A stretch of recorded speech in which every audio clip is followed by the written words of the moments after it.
Hello, everyone. This is Bro Talk. Thank you so much for joining us for another episode. We're so excited for you guys to join our new discussion. This is actually part three of logical fallacies. We're going to do one more episode on this. Again, we could do hundreds of episodes, but we believe that part three, this will be the end of logical fallacies, where we're going to explain them, how we can avoid certain logical fallacies. We're going to talk about them, the science, the psychology behind it, why we do it as humans, and so forth. So, guys, please join our conversations.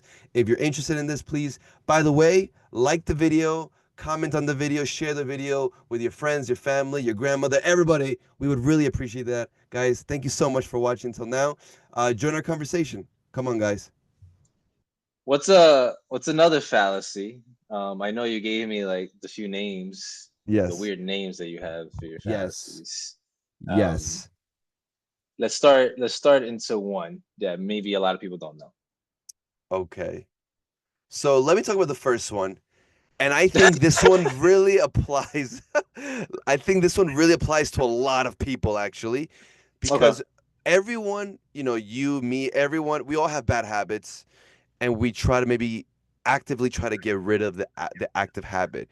So this fallacy is Okay. actually called the extinction burst fallacy. Now, let me first give you the truth. Can you repeat that? Sorry. Yeah, the extinction burst fallacy. Extinction birth. Okay. So I'll give you first a truth, a fact about the extinction burst, which is that this is actually a very common thing that happens to us humans when you or me or just someone in general, when we're trying to get rid of a behavior or of a habit, right? So just when you're in the process of getting rid of a habit or behavior, right? What happens is that in that process, when you're trying to do this process, there's going to be a temporarily increase in intensity. I'll say it again. There's going to be a temporary increase in intensity before that habit or that behavior finally disappears 100%. Okay. So that's the truth. Here comes he this is the fallacy. Yeah, I was Is gonna that ask. the fallacy is when people, let's say someone's trying to quit smoking, right? Someone's trying to quit smoking. At some point in the process, when they're trying to quit smoking, they're going to have this crazy intense feeling to smoke again at some point in the process. And when that happens, the person's going to think, man, what's happening? I was doing so well in trying to quit smoking, and now I have this bigger urge to smoke than before. So clearly, what I'm doing is not working. Let me just go back to smoking, and I'll try to think of something else to get rid of this habit. That's the fallacy, right? The fallacy comes from believing that increase in the urge, right, isn't working, and then it makes people give up too soon. That's the fallacy. Mm, interesting. So it's Yeah. called. Okay, can you just repeat the title of the fallacy again? Extinction burst, right? Extinction burst. Correct. So when usually people, I guess, have a habit of doing something, at Mm-hmm. times we tend to go very intense, right? Why do we go intense? Because sometimes we believe going from one extreme to another could solve the problem instead Mm-hmm. of a progressive way, right? Mm-hmm. And naturally, as the example that you used, if we stop smoking, I feel like naturally anyone would feel like that type of anxiety or someone starts feeling very anxious, right? Mm-hmm. of of wanting to smoke again. And you're saying because they feel that, and then they're like, because I feel this, it must not work.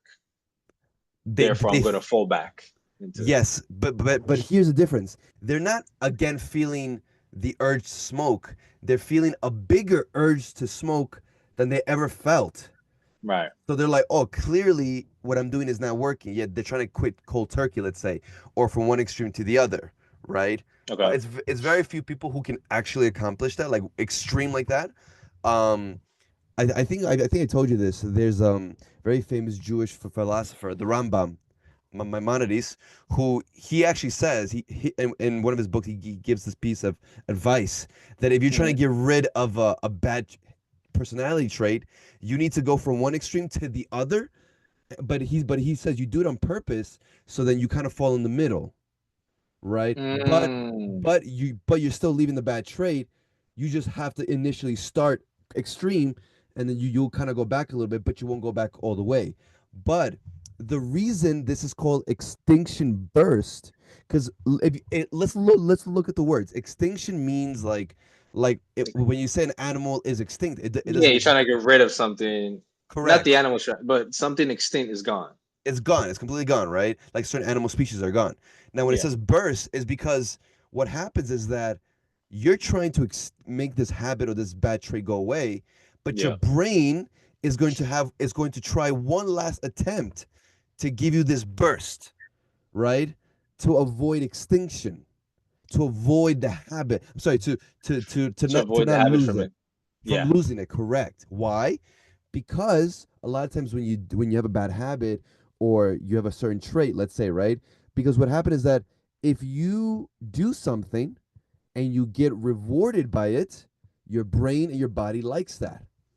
But if you do something and you get punished by what you do, what's going to happen? You're going to stop doing that or thinking that or trying to do something because you're getting punished. But what happens when you like say smoke or like when a child throws a tantrum? You could talk about this about child tantrums and the parent gives in all the time. They know if I cry for this amount of period, my mom and dad is going to give me this. So let me keep crying and I'm going to get rewarded. So that's what our brains is doing. So we're trying to get rid of it. We're trying to make it go extinct, but our brains is going to try one last time by giving us an increase temporarily of that. And then we think, damn, what I'm doing is not working. Clearly, I failed. That's the fallacy. Gotcha. Okay, so a few questions. All right, go. Number one, when it comes to the Rambam, whatever you said, right, from going to Yeah. one extreme to the other, do you think that applies with everything? Because, like, I know we've had discussions about how sometimes things are progressive, Yes. right? That is literally going from one extreme to the other. Do you Yes. think that would work with everybody, or that's just more like a suggestion? Based on the Rambam. So in the context of what he was saying, he was talking about personality traits. That's what he Okay. was talking about. He was talking about personality traits because he also mentions one of the hardest things to get rid of Of is course. a personality trait. That's the he says it's one of I think he says either it's the hardest or one of the hardest, right? He says it's easier to learn 1,000 pages or like the Bible or like Torah than to Mhm. get rid of one bad trait. It's easier to do that. So Really? clearly the context was speaking about personality traits. Obviously, is this going to work for everyone? Probably not. Maybe for most people, the better approach. Again, I'm not a psychologist, but based on some of the research I did find in different psychological journals and psychological databases, they do say the better way to get rid of this is through either reinforce an alternative behavior or to do progressive instead of cold turkey or extremes. So yeah. Gotcha. I also feel when it comes to this fallacy, it mixes a lot with like the mentality that Hmm. you have, because a lot of times, especially in this example, if you're trying to get rid of a bad habit, Yeah. um, there's going to be many times where you go through like ups and downs, and especially Correct. maybe you're going to go through that one final last down in a sense, right? To see if you really can overcome it. But I guess that's why I'm saying like it has to do with a mentality thing, because if you fall again into that bad habit, Yeah. then that's when you fall into that fallacy and maybe don't have a strong enough mentality. You know what I'm Wait. saying or no? No. Repeat the last part. I didn't understand it. I feel like it has to do with mentality, because you have to the mind is so powerful, Yes. right? Agree. And if you tell your mind, if you're going from one extreme to another and you're trying to end it either of the ups and downs, Uh huh. um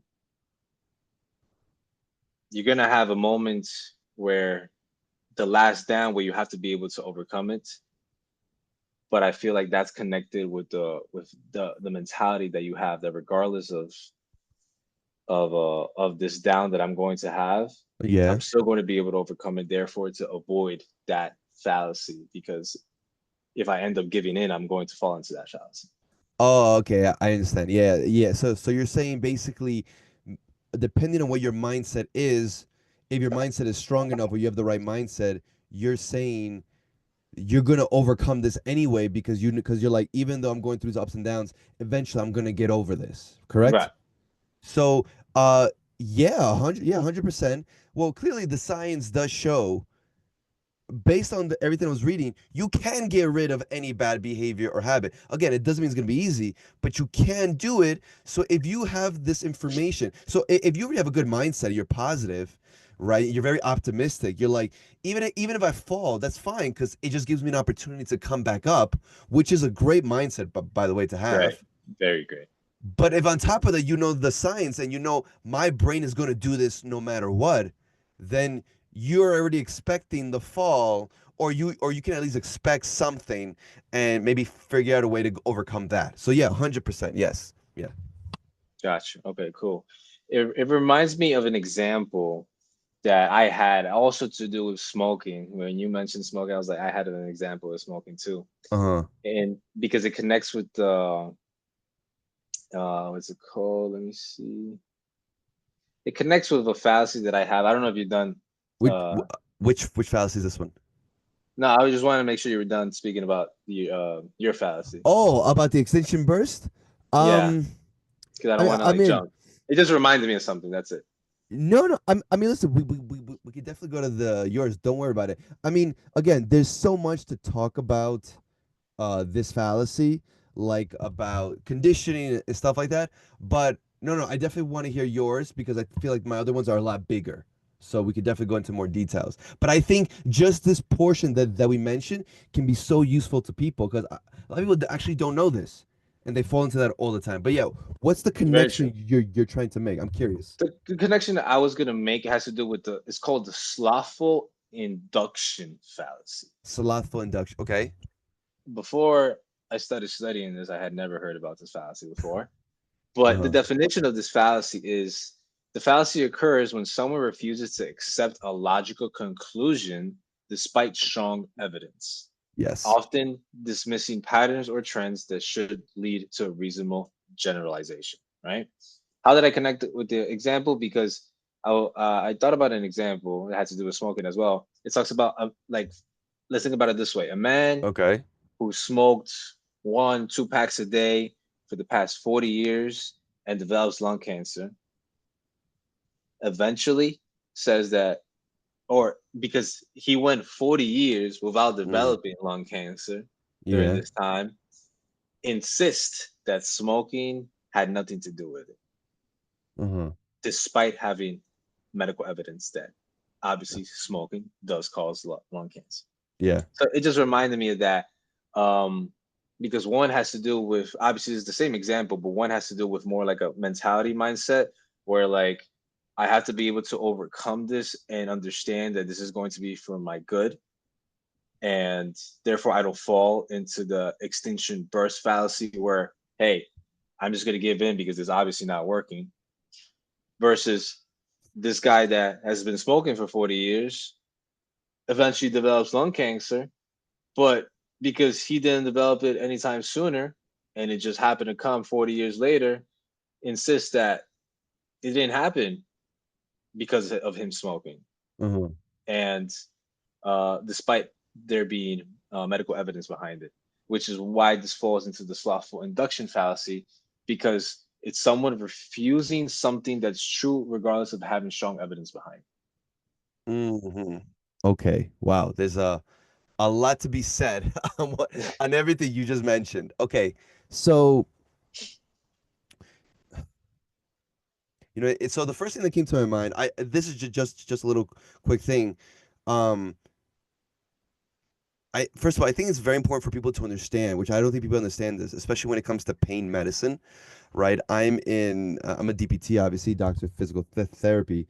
So a lot of the times, what's so funny? What's so funny?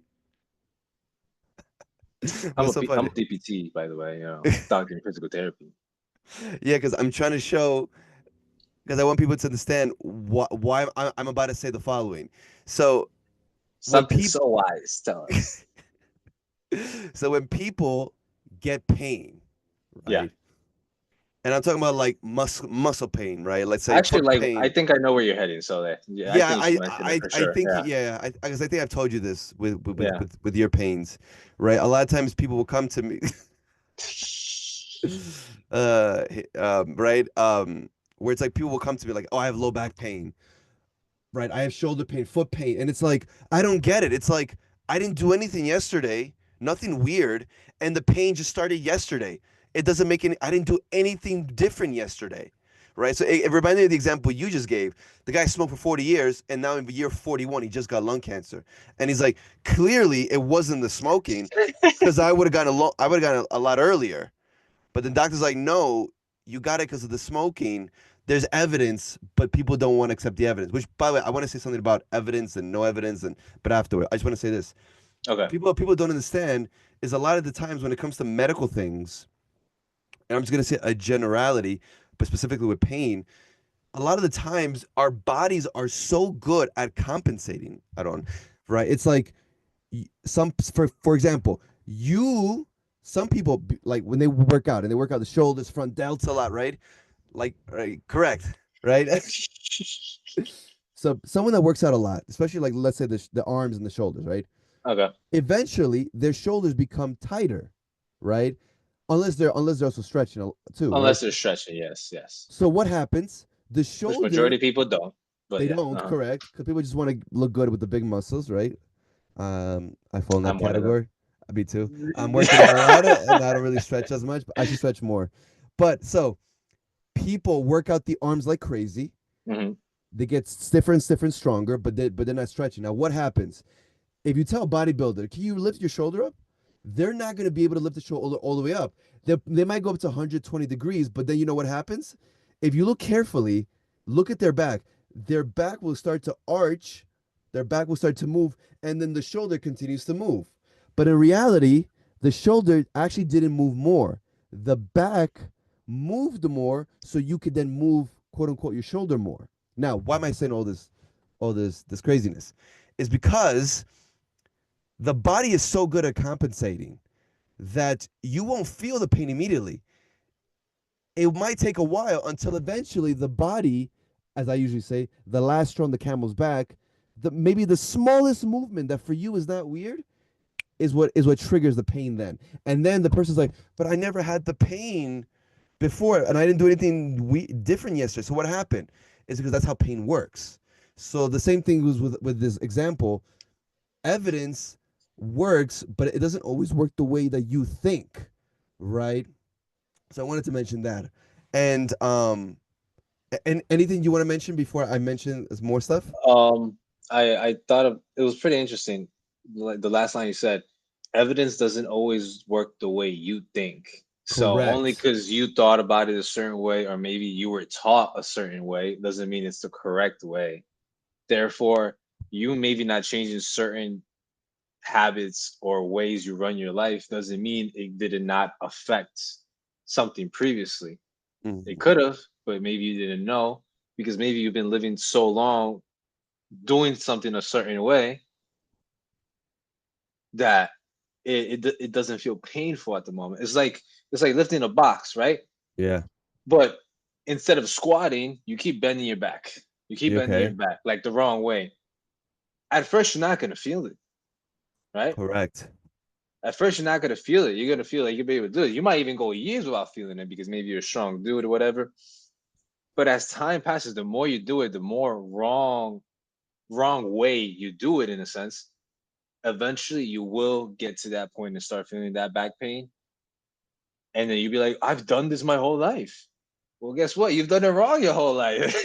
Correct. So, And there is evidence to prove that right, picking up things that way is incorrect. There is right. evidence. There's research that proves that. Um, can you just read me one more time the definition of the I fallacy? got you. Because there's a thing I wanted to go on off on that on the It slothful says that indictment yeah, this no the slothful induction. induction. Sorry. Induction.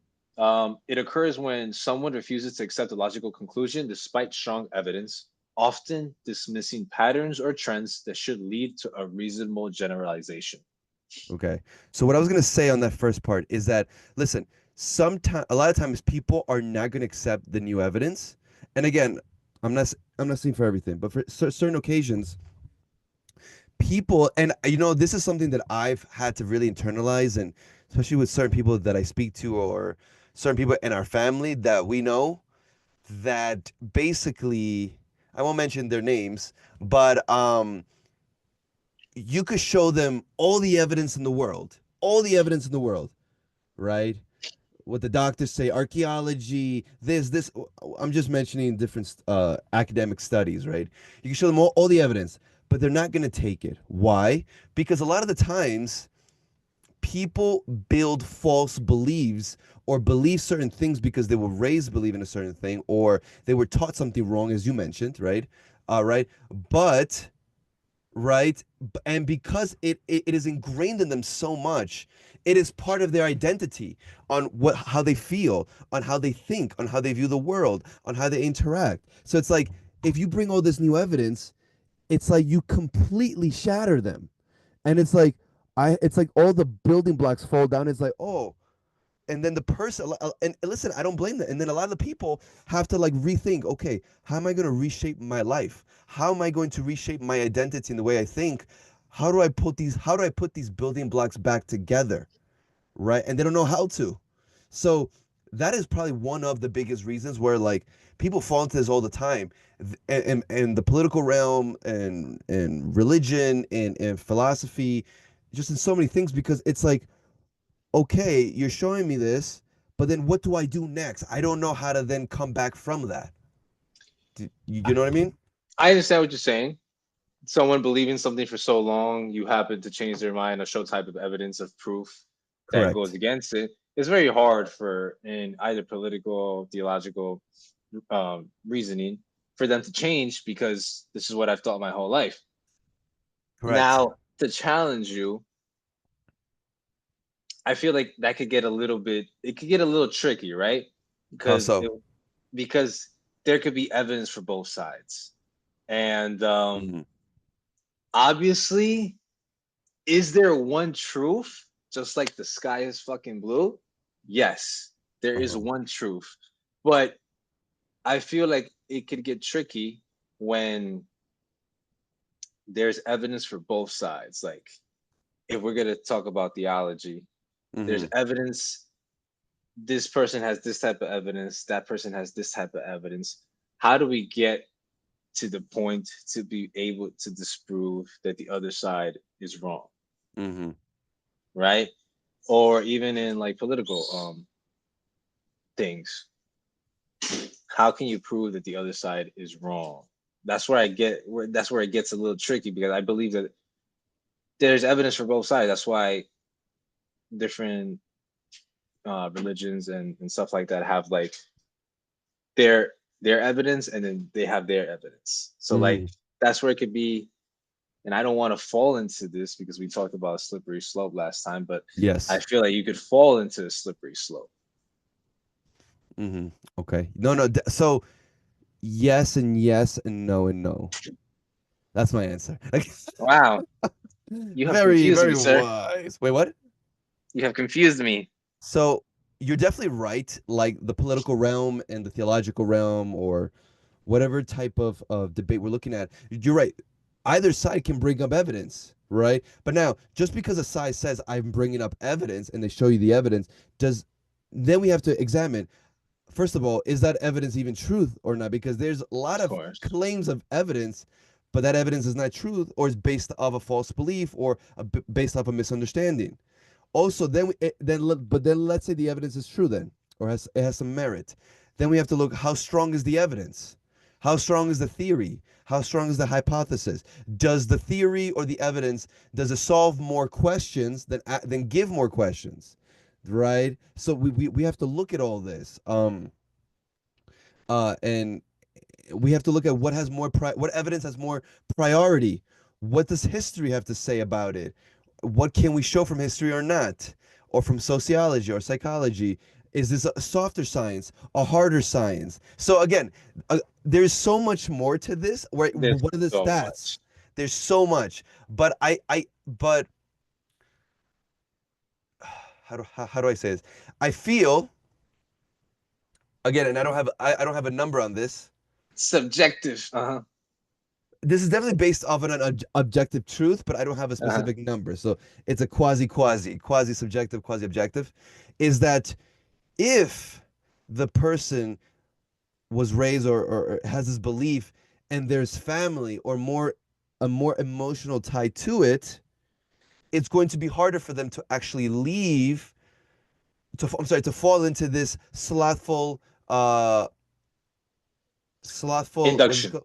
Induction fallacy versus someone who doesn't have so much stake into it. It'll be easier for them to leave that belief because they're open-minded enough. And I feel like certain people are more open-minded because of how they were raised or what kind of mindset they were raised with can then get them to avoid the fallacy more or less. Do you know what I mean? Yeah.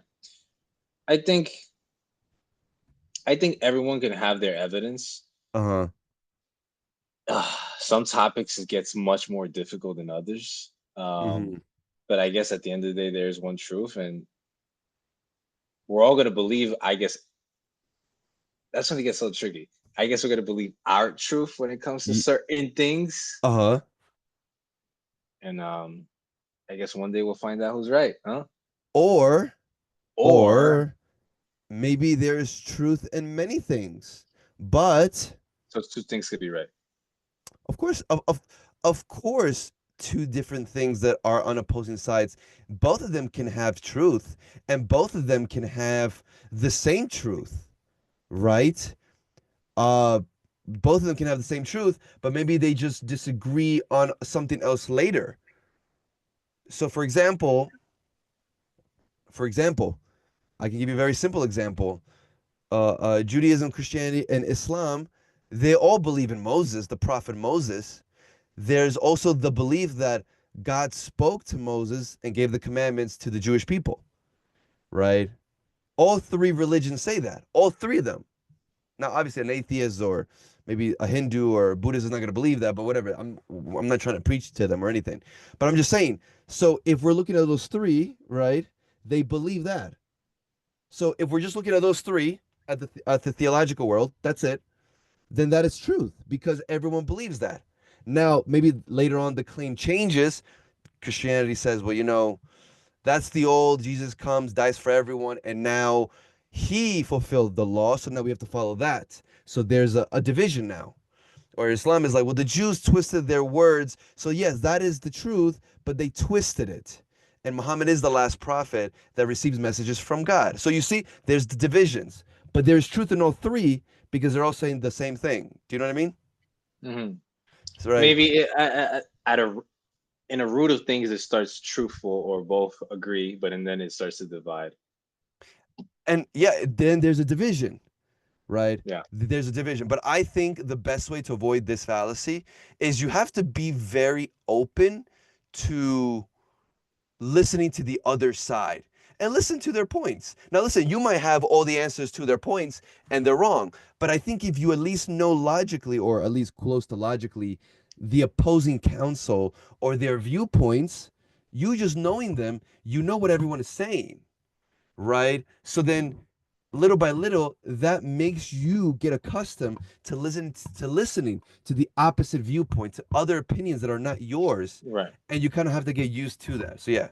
Yeah. I also put ways to avoid it is to acknowledge patterns, seek objective evidence, and Uh-huh. question your own assumptions. So, Ooh, that's good. That's good. like, ask yourself, am I ignoring evidence because I don't like the conclusion? Uh-huh. So, questions like that, um, which is like self-reflecting in a sense, based on your belief or whatever. These are ways to avoid this fallacy, which is good. That's true. That's true. That's very true. Um, if you want, I Well, could go to yeah, the yeah. next one. What's your next one? What's your next one? Another one is the anecdotal evidence fallacy. Oh, So big this one. fallacy happens Uh-huh. when someone relies on a personal story or a few isolated incidents instead of a broader statistical evidence to make a general claim. Okay. So let me think. Not let me think. Look at the example that I put. Yeah, when someone uses a personal story or isolated example of proof of a general truth while ignoring broader statistical evidence. For example, the lottery, which we all hope to win one day, but hasn't happened yet. Hasn't Yeah. happened one day. A person, for example, a person argues, I know a guy who won the lottery and got rich. Okay. So playing the lottery is a great way to build wealth. Mm. Mm. But ignoring the fact that most people lose. So only because someone knows somebody that won the lottery, you can't assume that's a great way to get rich, because statistically, 0.01 people ever win the lottery.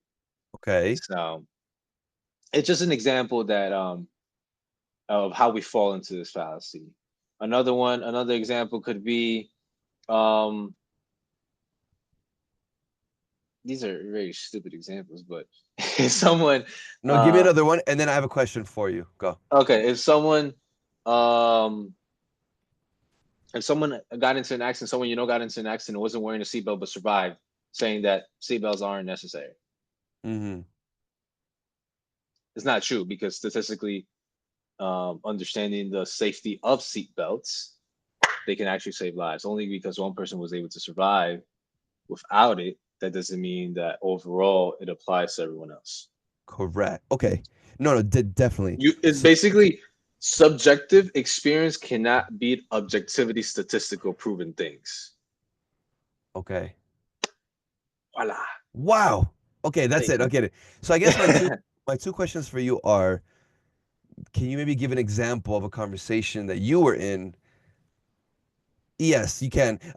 Maybe I'll say my two questions first. So the first one is, can you give an example of where someone did this to you, where they used the anecdotal fallacy to prove something, to try to prove something? And two, so if you're saying that objectivity always beats subjectivity, I guess my question is, then when is it valid to use a personal anecdote or your own personal story to try to say something or try to prove something? Then when is that valid? So are you saying it's never valid and it doesn't count? So whichever one um, you want to hit first. let's hit the second one first, because the first one is a little personal. I gotta think of that one. Okay. Second one, you said, does it apply to everything? No, no. I was saying, so if you said that objectivity or an objective analysis always beats the subjective story or the personal anecdote, then when is it a good time to use a personal story, a personal anecdote to try to prove something or to try to say something, right? So when is that valid? Because I mean, yeah, go. if there's no subjectivity, does matter, right? Yes, it does. Because sometimes, there's the expression, you can't understand something unless you go through it. Now, does Correct. that apply with everything? Not necessarily. But if we're talking about in-depth stuff, then it can apply, right? And I'm going to Mm-hmm. use a very extreme example here. Like, Okay. if you've never gotten raped, then you Yeah. don't know the feeling, the subjective experience of Mm-hmm. someone that has gone through it. Now, that is something you have to go through to really understand it completely or in depth, Mm-hmm. right? So, subjectivity in that case, I believe it's a lot more flexible than in other examples, because this obviously is an extreme example. Yes. Um, but subjectivity could hold a higher stake in that example, because it is affecting someone's life, both emotionally and physically. Therefore, you cannot put under the rug someone's subjective experience just because maybe statistically something doesn't prove that, Uh-huh. right? Rather than like a dumb example like the lottery or a seatbelt, only because it happened to someone, that doesn't mean that it is like this when statistically, objectively, something else proves different. There is less subjective experience in that than in the extreme example that I used. So subjectivity does matter and hold a lot of weight. It would have, I mean, it would just go but case by case. And in this case of an extreme example, it would, while in a less extreme example, where more statistical evidence could prove the opposite, a subjective experience wouldn't hold so much. So are you saying that are you saying either? Don't twist my words. That's what I'm trying. I'm trying to put everything to context. So are you saying that? Don't get me canceled. So are you saying that things that cannot be observed or measured, we take more subjectivity then versus objectivity? Or are you saying that for things that are more important, we take subjectivity, things that are less important, we take objectivity? I think things that are more extreme, we take more subjectivity. Okay. Then I don't understand your question. I'll say it again. Yes. Clarify, please. Are you saying that? Because I think what you're saying. You think I'm wrong? No. I think what you're saying is that things that cannot be measured or analyzed in a quantitative way, which is objective. Yes. You got to use more subjectivity. Yes. For example, we know the amount of people that buy lottery tickets every day. Oh, we do? I don't know. Well, I'm pretty sure if we wanted to do the math, we can. Yeah, probably. Right? Yeah. If you want to do the math, you can, and you're able to see the amount of people that buy and the amount of people that win. Versus the other case, you have to really experience that. Yeah. And that's where subjectivity would hold more more weight.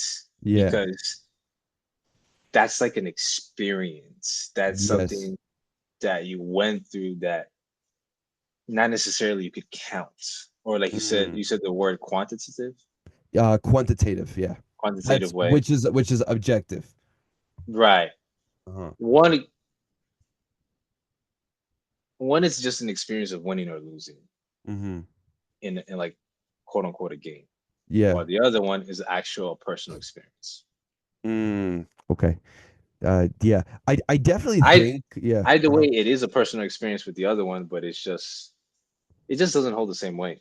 No, of course. No. I agree. I also think that my other question to you, can you think of any situation where this happened to you?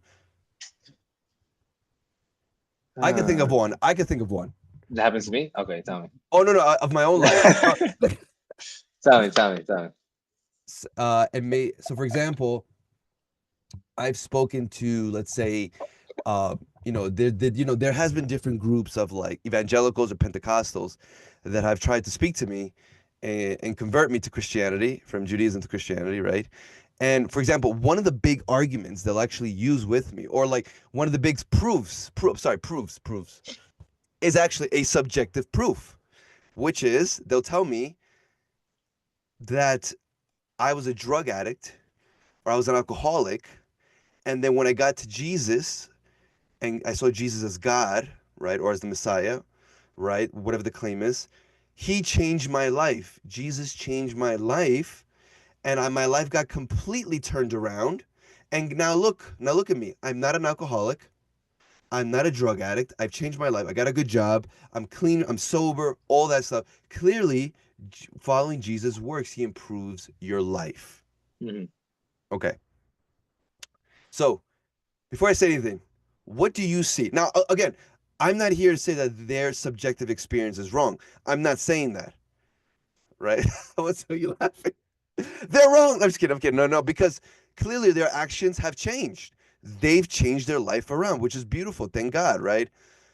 But when you hear that, what's the fallacy you see, or maybe not a specific fallacy, but what do you see in that? And then I'll tell you what I see. It's a very subjective experience, right? It's Mm-hmm.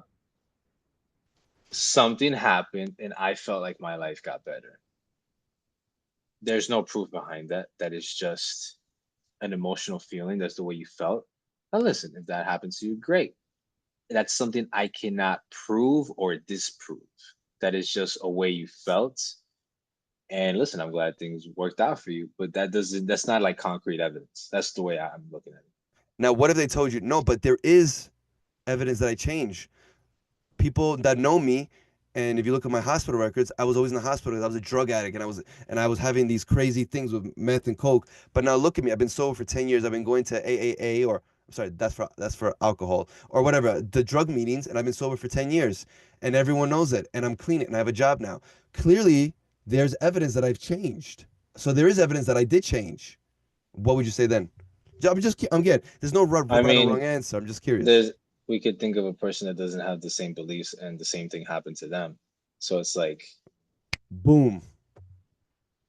That has nothing to do with, at least in my eyes, right? Yeah. It has nothing to do with your beliefs, because I could find another person that has gone through the same thing you've gone through and believes different, and probably won't say Jesus is this while you say it, right? That's what makes it subjective. That we went through the same thing, believing different things, and we both got the same outcome. Doesn't necessarily fall into the beliefs. It maybe it can, but I can't prove that. Maybe just falls into whatever we could see, which is maybe like decisions that you've made. Correct. So correct. That's one of the big things I'll always say. Now, people have told me, but because I've said, like, for example, the same thing can happen to someone and they follow the teachings of Buddha, or they follow the teachings of Muhammad, or whatever other deity or prophet, and my life has changed. Now, then the person told me, I'm not gonna go through the whole convo, but then they did tell me, yeah, but if you look at statistically, the most followed person in the world is Jesus. And listen, I didn't have to look at the stat. That's probably true. I think so. Probably, right? Because he is probably one of the most well-known figures in the world. Okay, fine.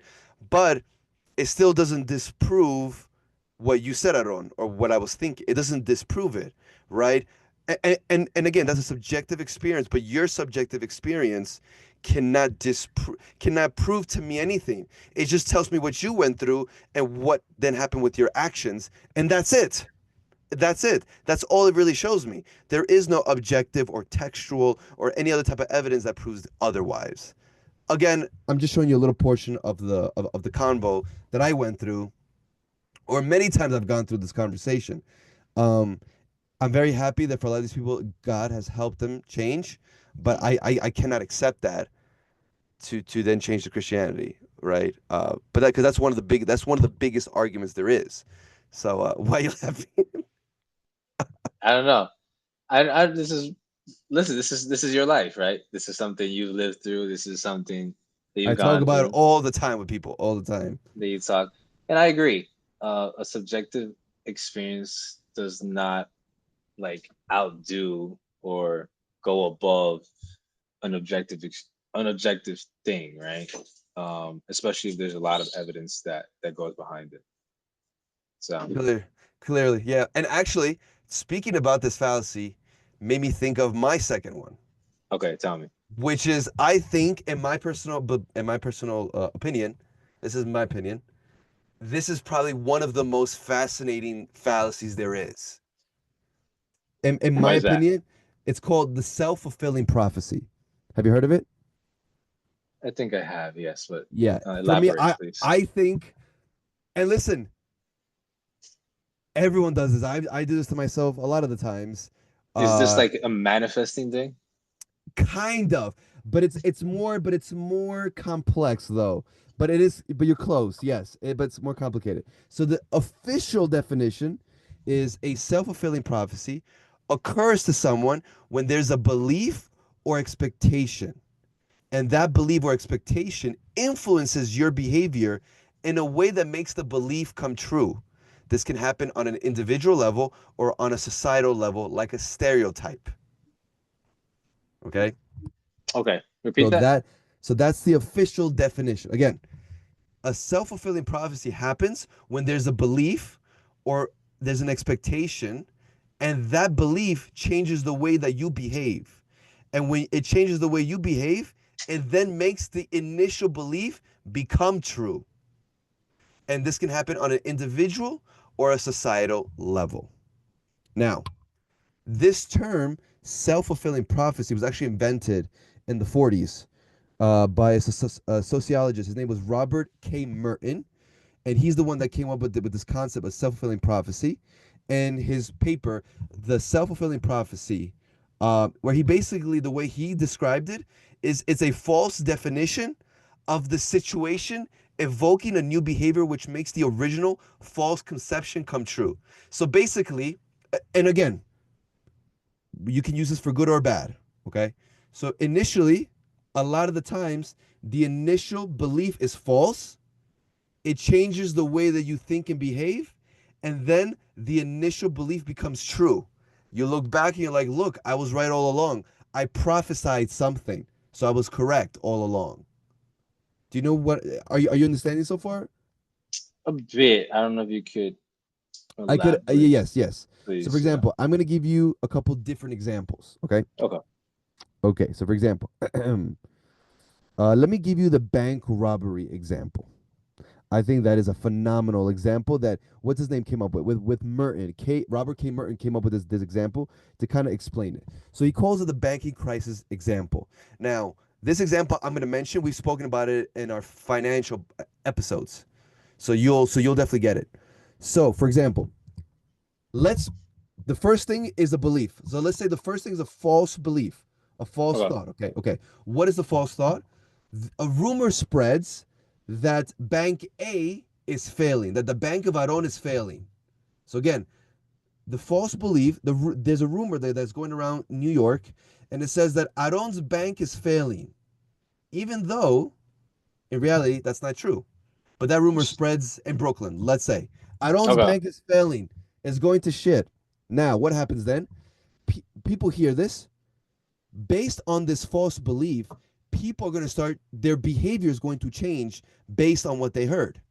So what does that mean? People are going to rush into Aaron's bank, and what they're going to do, Aaron, if they hear that? Take out the money. They're going to withdraw their money because they're scared that the bank is going to collapse and they're going to lose all their money. Then the third step and the last step is this. The rumor, the false belief becomes true. Why? Because now that all these people came to Aaron's bank, they all took out their money because what they heard, this rumor, scared the crap out of them. They all came, they all took out their money. Guess what happens next, Aaron? What happens to Aaron's bank? It actually fails. It actually fails, which then proves what? That the original, that the first rumor was what? Was correct. Right. So do you see what happens? So it's like, that was never true. But because people thought it was true, it made them change their behavior, and then it made your bank actually go out of business. And then people are like, oh my God, thank God we heard that initial belief or that initial rumor, because it was true, when in reality it was never true. But is that failure caused because the people withdrew or because of another reason? No, it failed because the people withdrew. Okay, gotcha. Because if it didn't fail because the people withdrawn and it failed because of another reason, then that rumor just became a prophecy, you know? Correct. Or there was just insider information that leaked out. So it's not a prophecy. Right. It's just people knew ahead of time, right? But you're right. But because the people withdrew and then Aaron's bank went down the drain, then it is a self-fulfilling prophecy. So you see what's happening? And you know where this happens a lot? With teachers and students and sports. Sports. I will explain. So for example, let's say, right? This is a beautiful example. Let's say there is a basketball coach, okay? And the basketball coach sees this one kid playing. And for some reason, he feels, and he believes this. He says, there's something about this kid. He's going to be an excellent player. I mean, he needs to practice a lot and do drills and he needs to train. but there's something, this kid is gifted in ball. He's gifted. So because the teacher, the basketball coach, believes in the student that he's gifted, what is the coach going to give more of that particular student or that player? What is he going to give him more of? More workouts, more freedom. More workouts. But what is he doing overall? If I'm the basketball coach and I believe that Luka is a gifted player, he's gifted, Facts. right? He's a gifted player. What am I going to give him more of? Because I believe this, and I feel like he's special. He's the next Michael Jordan. I Am I believe giving that. him more coaching, more Which is what? If you're going to give him more coaching, what is that? You're giving him more what? You're right. I'm just looking for a specific word. You are right. If I give someone more coaching, more I'm help. giving him more help. I'm giving him more attention. More attention, right? Okay. So the basketball coach is giving him more attention. What happened? Luka or this kid is going to perform better. He's going to perform better. He's going to do better. And guess what? That's going to reinforce the original belief that I thought of. And then if Luka or this kid becomes somebody, me as the coach, I'm going to say, I was right all along. I prophesized this. I saw something in him and I was right. But in reality, all I did was give him more attention, more help, as you said, and he became a better player.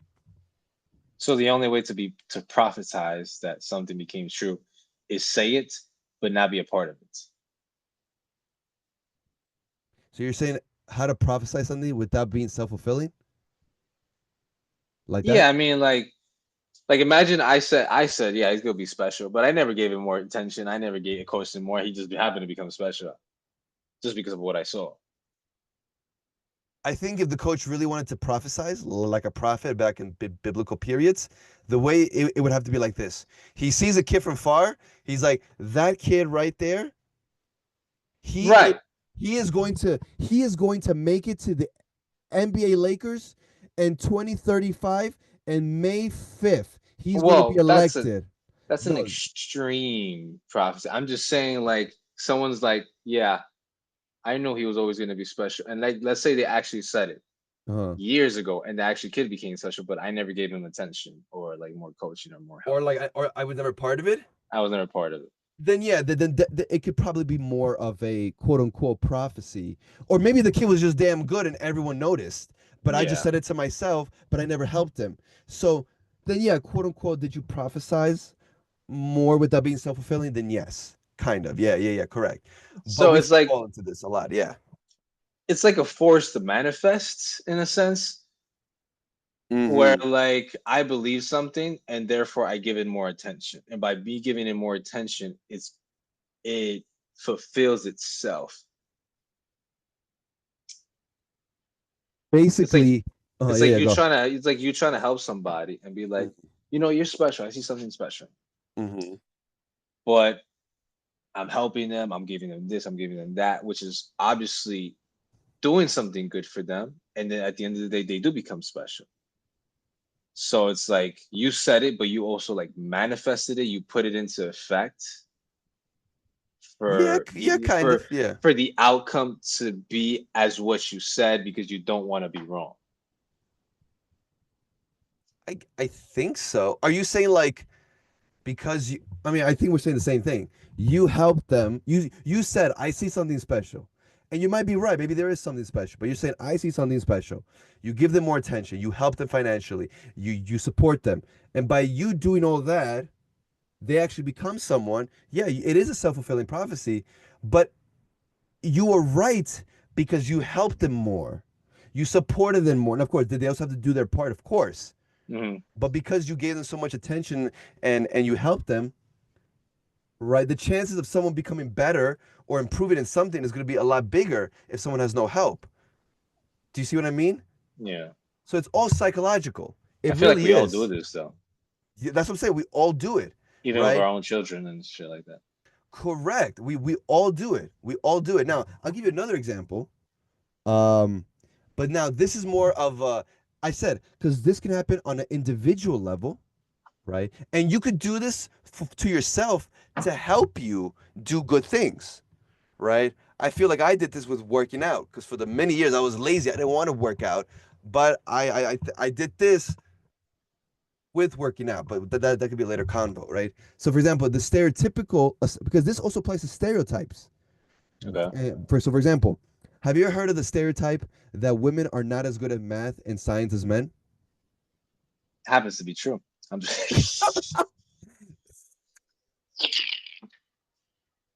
So that is a stereotype, right?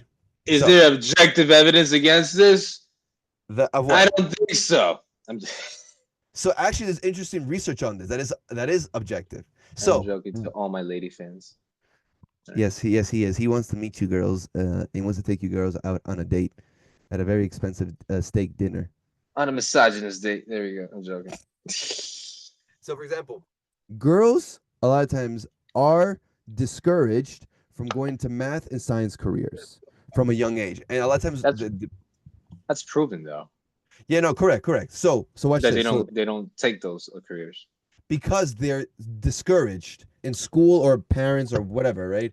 To not do that. So now watch this. So if young girls are being discouraged, let's say by parents and teachers, right? Again, I don't have numbers on what, right? But let's say it's parents and teachers. They're discouraging young girls to going to these careers. What does that mean? They're going to have lower expectations for girls in math and science subjects.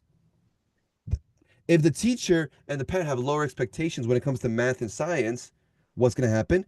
Fewer women go into STEM, let's say, which is science, tech, engineer, math, right? So it reinforces the false belief that they're less skilled in those areas.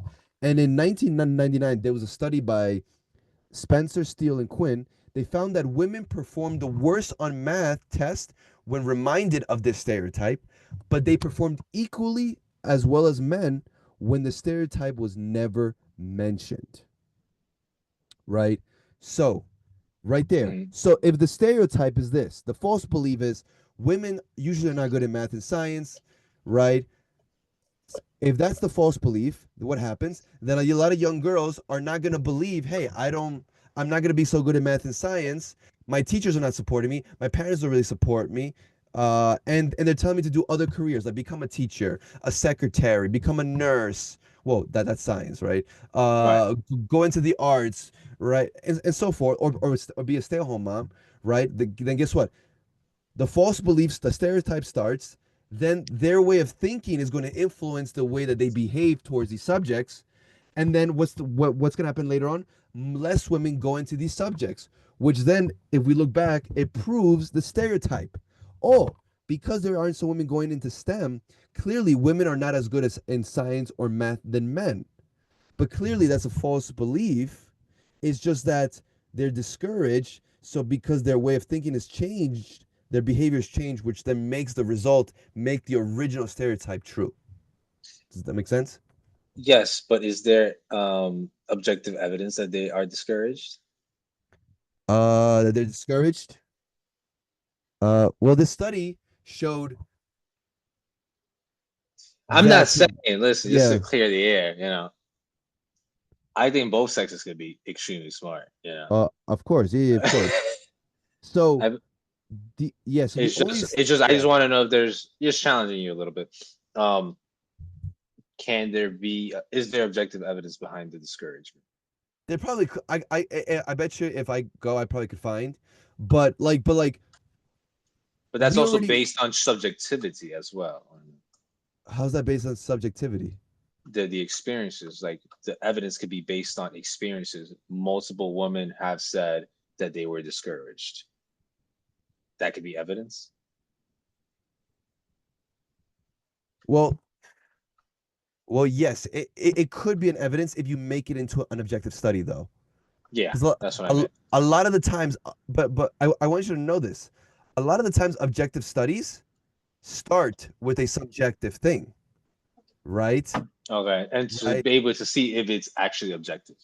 Correct. So a lot of times it will begin with a subjective statement, or like, how many of you guys went through this, or how many of you guys heard this, and then they'll do an objective study, and they can get numbers into it, right? Yeah. So, but if you just look at the study I just mentioned, right, it proves that when women are told you guys suck in math or science, they do worse just by being told the stereotype before the test, right? But then the women that weren't told this before the test did the same as well as men, right? So I bet you we could probably find a study. I just thought this study was interesting, but I also think is this: a lot of times, depending on what society we're talking about, women are pushed to try and become stay-at-home moms or like focus on that, There's right? traditional values. Like like a traditional role, right? Which again, there's nothing wrong with that. There's nothing wrong with being a stay-at-home mom, and there's also nothing wrong with not wanting to be a stay-at-home mom. I just think it depends on how your marriage is done and what you guys want out of the marriage. But besides that, it's so because a lot of times women are pushed to believe or do certain things, that kind of pushes indirectly or maybe directly, but let's say indirectly for now, the thought of going into math or science. Why? Because math and science careers are a lot longer and it might take away from you from having a family. Do you see Makes where I'm going sense. with this? What do you think? Yes. I agree. I could see where the discouragement comes from Yes. if you put it that way, which I could see a lot of families, you know, telling them, "Oh, you shouldn't do this, you shouldn't do that because it's going to take away from something else you might want to achieve in the future just because of the length of time this brings." Correct. So, I could definitely see that. Makes sense. And also the whole thing that you and I have spoken about, that women have a biological clock, right? So it's like you only have so many years unless you want to go into adoption, which you could do at any time. But right, but you only have a certain window of when you can have kids. So are you going to spend most of Safely, those years yes. safely, right? Because technically after 35 is a Yeah, it's geriatric like pregnancy. So yeah, anything from like 18 to 35, which is a 17-year span. But yes, like correct. obviously I'm not saying get pregnant at 18. I'm just saying after the legal age. Uh huh. Um from like 18 to 30 to 35.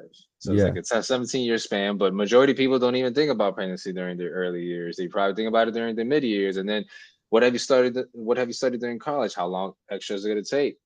Have you failed any courses? Do you got to retake? Then you got to specialize in something, and then it follows, and then but in the meantime, at the same time, you got to find a partner and develop something with somebody, and then everything just extends. So it's like, So like you're kind of proving my point here no. that oh, Yeah, I'm oh no. joking. I get but no, but you could see how there could be let's say for now, indirect discouragement. You could see it now, right? Yeah, The indirect because you're right. If we're gonna say direct, then either we need to have a lot of subjective personal experiences or an objective study to maybe prove that better. Do you know what I mean? yeah, because I don't. That's why I I challenge said you because maybe. I said maybe. right, okay, okay. So clearly, self-fulfilling prophecies is a real thing now, and the same thing happens like in how you call it, in placebo effects, where it's like someone has a big disease, and they'll give the person like sugar pills, but they'll tell them if you take these pills, they're gonna help you get rid of the disease. It's this new treatment, right? And what happens? The again, this is a self-fulfilling prophecy. The initial belief is false. They're telling you this new treatment is going to cure you. These pills, just take them, right? But in reality, they're just sugar pills. That's going to change your mentality. And then what happens? Your behavior starts to change internally and externally. And a lot of the times, the studies do show the person gets better and gets rid of the disease. Now, again, doesn't always happen, but there's been a lot of studies that do prove it, right? Because if you believe your body can heal and take care of yourself, your immune system actually functions better with optimism. So you see how the That's how self strong the mind is. it is fascinating, It right? is self-healing. Wow. But I guess I was gonna end with this. It's like, but this can also work. Like, if you want to have a healthy marriage, healthy relationship, you want to start a good habit, you want to go work out, you could use this to your advantage. Like, if you believe, like for example, the initial belief, and again, it doesn't have to be true, right? But if, for example, if you believe, like for example, man, this woman, and again, this is just an example, this woman, this person is amazing and they're the right person for me. If that's the initial belief, then it's going to change the way you think and the way you behave with them, where you're not going to be toxic. You're going to be there for them. You're going to be such a good person. And of course, and if they're not a toxic person and they're not messed up, they're going to reciprocate the good things that you're giving to them. And they're going to show you, I am a good person. And then the last stage is like, you guys get married or have an amazing relationship. You're going to think, I was right all along. She was the perfect person for me, right? Maybe that was a self-fulfilling prophecy that you did on purpose or incidentally. Do you see what I mean? I see what you mean. But that could either fall in it actually maybe was the perfect person, or maybe it wasn't. You just self-fulfilled it. Correct. Correct. Maybe they were the perfect person. Maybe they're not. But you want You'll never know. But you never know. But you wanted to be with them. So that's why you decided to use this tactic to help you out. So forth. So at the end of the day, what you're telling me is that we're gonna fall into the fallacy no matter what. Do you mean this one or just in general? Or this one. Oh yeah, we're gonna fall into all types of fallacies, but that's just what humanity that's just what we're about. I think the most important thing is that we become aware of what a fallacy is just in general and of multiple ones. So when they're used in the wrong way, we can spot them and we can avoid doing them. Right. So yeah. Nice. I like that. Thank you. I don't know if you have one more, because I also have one more. Yes. What's your last one? Quickly. I mean, it's a very popular one, actually. It's called the hasty generalization. Oh, yes. Hasty generalization, I believe, and I think we talked about this in the first episode that we did about these traits, at least a bit. A hasty generalization occurs when someone makes a broad conclusion based on insufficient or unrepresentative evidence. Yes. This fallacy happens when a person assumes that what is true for a small sample must be true for an entire group. Mm-hmm. Not true. How do we know? Well, I mean, this could apply to stereotypes. This could apply to experiences. For example, if someone happens to know two people who started a business and failed, they assume that starting a business is always hard and unsuccessful, and these ideas never work. Just because of a subjective experience that they had with somebody, they start to believe, or maybe they saw this person struggle and go through these failures, and then that person ended up, failing as well, or never, getting a business together. They're going to start to think very negatively of a business when there's been many experiences that there's a lot of businesses that do work, right?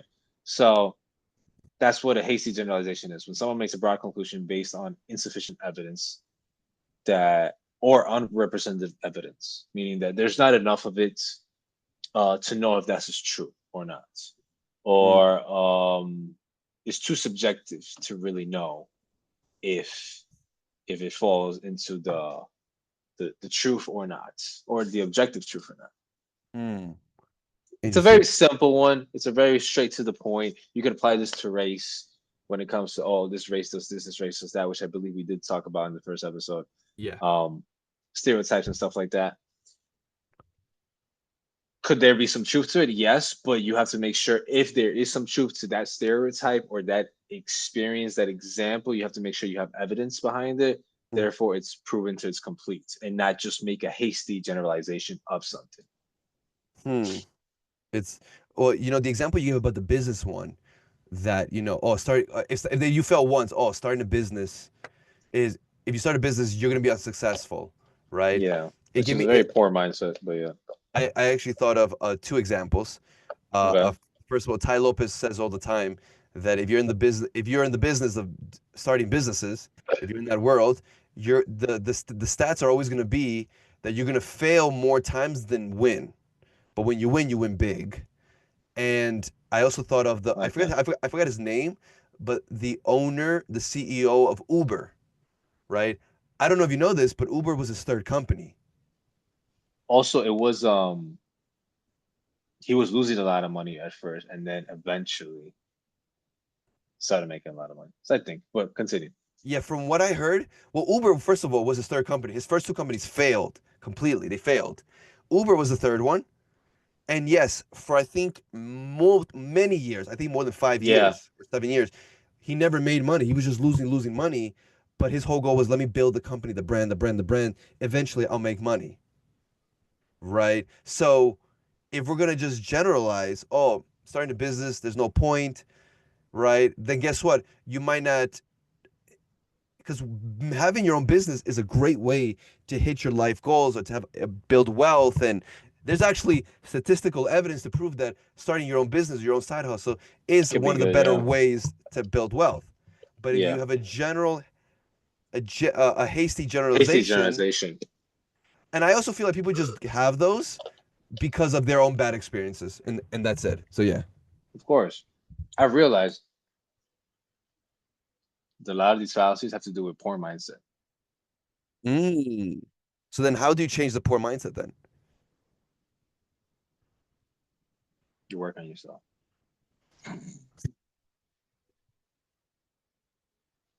All right, all right. Let me mention my last one, Go for it. which I feel like you're gonna like this one. Okay, I don't. Exceptions prove the rule. oh my god. Exceptions prove the rule. What do you think Explain. about that?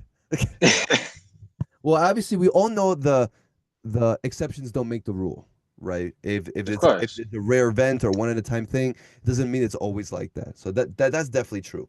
Now, is this true that exceptions prove the rule? And I'm going to tell you, Aaron, it is 80-20. 80%, it is false. That's not true. There are times, though, where exceptions do prove the rule, but it's very rare. But most of the times people use this, the exceptions prove the rule, as a fallacy for weak argumentation, right? Um, so, for example, Then I could okay. yeah. If it's No, a no, tell weak me. argument, obviously maybe the exception can prove the rule. We're talking about strong arguments. How But go for strong? How much can they bench press? I don't. it. Okay. No, so the definition is when the exception actually helps to confirm that the general rule exists. That's the definition of it. So, for example, I'll tell you first when this rule actually does work. So, when does the exception actually prove the rule? When is this true? So, for example, if I were to tell you, I don't, um, in Brooklyn, where you live, in Brooklyn, you, there are signs that say no U-turns on Sundays. So you can't do U-turns at all. Mm-hmm. Is that true or not? Again, I'll say it again. In Brooklyn, there are signs that say no U-turns on Sundays at all. No U-turns on Sundays. You can't do a U-turn, right? So that means that U-turns are what? Illegal on Sundays. Correct. But when are they Unless legal? unless they mean a day that there's sun. Are they there? What? I'm fucking around. Oh, I was like, Because wait, it says what? sun days. There's always Oh, going to be a sun day in a sense. oh, I was wow. just breaking down the word. So technically, it's always going to be illegal because there's suns every day. There's a sun every day. Wow. If this was a riddle, you probably would have gotten the answer. All right. Uh, um, I just thought about it in depth, but no. But technically, it's illegal from Monday to Saturday, right? it's legal, correct, right? Yes. Okay, good. So that means that U-turns are allowed on the other days. So the exception is what?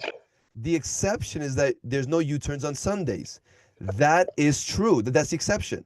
So because there's no U-turns on Sundays, which is the exception, it confirms the rule that U-turns are allowed. So again, this is very nitpicky. It's very specific, Whack. but but this is when the exception does prove the rule. Like what, or like for example, if a teacher says no talking during test, right? Okay. But you're So talking. no, so by the way, if I say no talking during test, when can you talk then in class? When there's no test. Correct. So the exception is what? What's the exception? That when there's tests, we can't talk. Correct. When there's no test, you can't talk.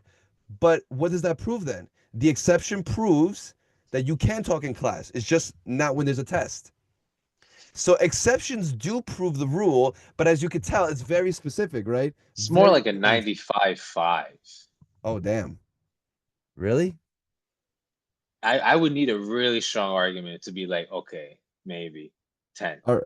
Now, I'm going to show you the opposite now, when this becomes a fallacy, okay?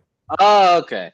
Yes. Yeah, because the initial was, I said, when the exception proves the rule, when it's not a fallacy, when it's true. And I just gave it to you. Now, Okay. what is a fallacy? So let's pretend the claim is women are not good at math. So they yeah, women are not good at math, so they don't become mathematicians. That's the claim, okay? That's the claim. Okay. Now, but then I tell you, right? Or I tell you the person, but I can name you 3 female mathematicians. And then whatever, I say their names, right? So, and then the other person tells me, well, those are rare exceptions, right? That prove the rule. Because those women were so exceptional that clearly what I said proves what I just said. Okay, I'm confused. Okay, I know. It's very nuanced. It's very nuanced. Yeah, very extreme. Yeah. But I've actually heard people tell me this, actually. I've actually seen people really use this with me. So again, I'll say it again. Okay, you ready? Okay, I'm going to stand up for this one. Okay. All right, wait, give me a second. Give me a second. Okay, can you see me? Yes. All right. Oh, I think you should start standing up more. This is nice, actually. All right, ready? So watch. Ready? Okay. I'm going to tell you, women are not good at math, so they don't become mathematicians. That's what I'm telling you, okay? Mm-hmm. Now you tell me, Aurus, but I could tell you 3 female mathematicians, at least in history. You tell me that, okay? Okay.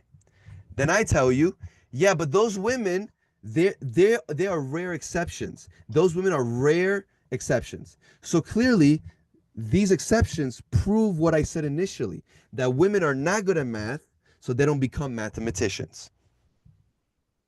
So what I'm really telling you, which is a fallacy, is like, Aaron, women suck at math. That's why they don't become mathematicians. You tell me, Aurus, but that's not true. I know a couple women that became mathematicians. And I'm like, well, guess what? Those women were the exception. They were the exception. And they were so ultra smart, which is not the normal for women in math. So clearly, because they're the exception, right? It proves it's proving what I'm saying. Because usually women are not good in math, so they don't become mathematicians. These women are just rare. But clearly, this proves my point.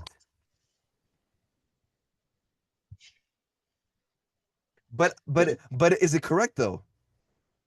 The fallacy is that you're using an exception of something to prove What I just said. that what you just said. Okay.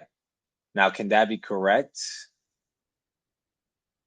I don't think. I mean, if we're going to use women or men like in its totality, it's kind of like hard to say if it's true or not. Yes. I don't think it's true. But there's got to be some type of statistical thing behind that. No, I mean, no, there probably is. I just came up with this claim, right? Okay.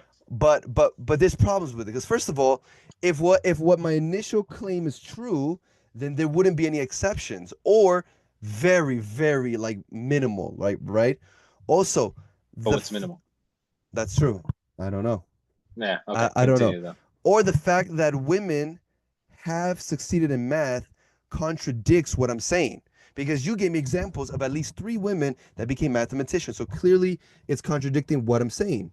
So a lot of the times, instead of proving the rule, this exception is just showing that women can and have excelled in mathematics. So instead, what should be said is that maybe if there are female mathematicians, then the claim that women are not good at math must be false, or maybe it's not about being smart, but maybe it's about social factors like lack of encouragement, like what you and I talked about, or opportunities for women in math. So clearly, right, this is a fallacy that a lot of times people will use. Like people will do this all the time. They're like, oh, like clearly what I'm saying is true. It's just that those exceptions that you just proved to me, it's so rare because they're exceptional people. But if we put them to a side, what I'm saying is true. Do you see the logic here? I see the logic. I see the fallacy. Yeah. But can that be true? If what? If the argument Yes. is about the exception and we remove the exception, could it be true what they're saying? So I'll say it's not it's not as true as they believe it is. Because Okay. if there are exceptions, then guess what? The rule is not absolute. It's like I don't it's like if I told you, oh, in order to be a great NBA basketball player, you need to be tall. Is that true or not? Not true. But then you might give me two players who are 5'6", 5'7", and I said, okay, Aaron, yes, you're saying that, but put them to a side. What I'm saying proves the rule.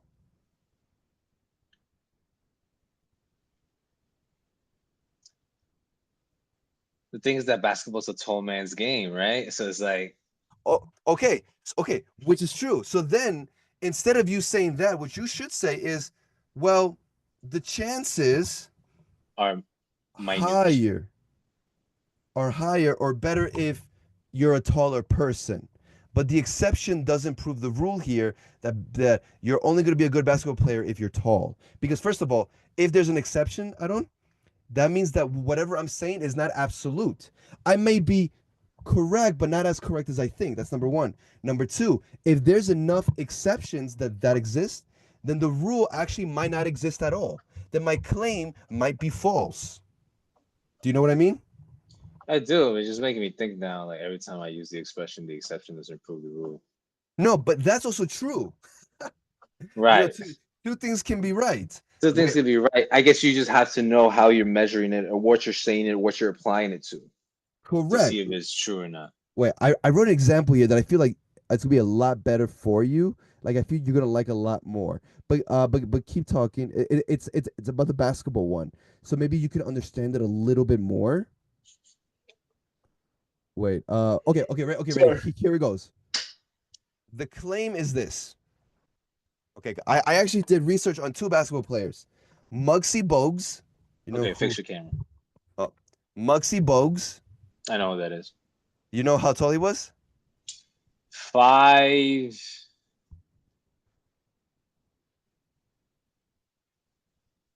Let's see how know you. Let's see how good you know your basketball players. Let's see.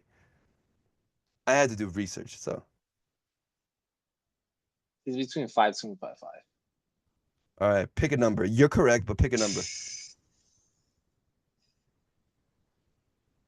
5'2". Close. He was 5'3". 5'3", and Spud Webb. Oh, I've heard of Spider Web. Probably around the same height, maybe like 5'4", 5'5". So he was 5'7". He was 5'7", Okay. right? Okay. So the claim is this. I don't. Short people can't play basketball. And then you're going to bring me up who? Those two players, but they had very short careers. But yeah, tell me. So you're going to bring those up, and then I'm going to tell you, well, those are just rare cases that prove my rule. Okay, so what's wrong here, Aaron?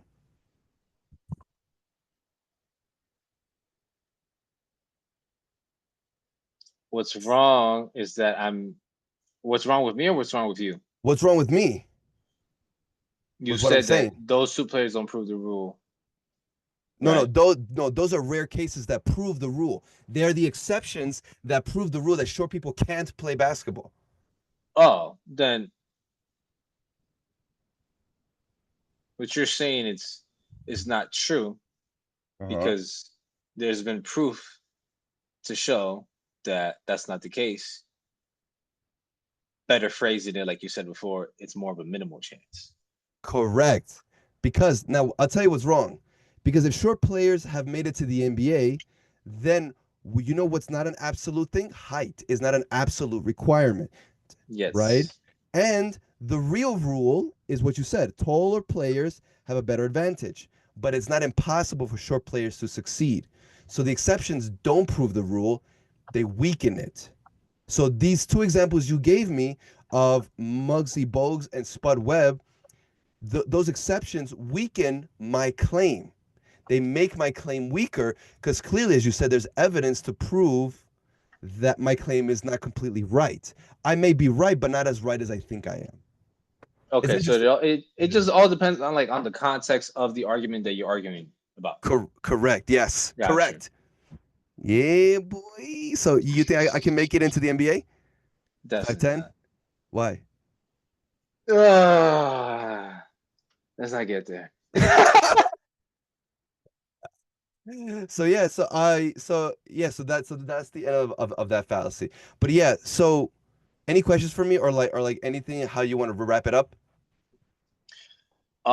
Questions? No, I mean you definitely got for me to understand much more about this fallacy. Mm-hmm. Now every time about to use the phrase "the exceptions improve the rule," I'm going to double think about. I think you and me are going to think about all these fallacies that we spoke about and think about it twice. Am I using slippery? Am I using slippery slope? Am I using a hasty generalization? Am I, does the exception prove the rule or not? What argument am I making? How can I phrase it better? Like all these things, right? No, but you say a lot. Exceptions don't make the rule. You say the opposite. Oh yeah. Okay. Sorry. Exceptions don't make the rule. Don't make the rule. That's what you say a lot. Yeah. That's correct. what I say. Sure. Yes. But yeah, I mean, I love talking about these fallacies. I think I would make 5 more episodes if it were up to me. Well, if you want to, we could. Yeah, we definitely can. But for at least from these past 3 episodes, right? Mm-hmm. I love how we went into all these fallacies because at the end of the day, these fallacies they shape how we see the world and influence major decisions in life. And I think recognizing them allows us to think more critically and avoid any flawed judgments.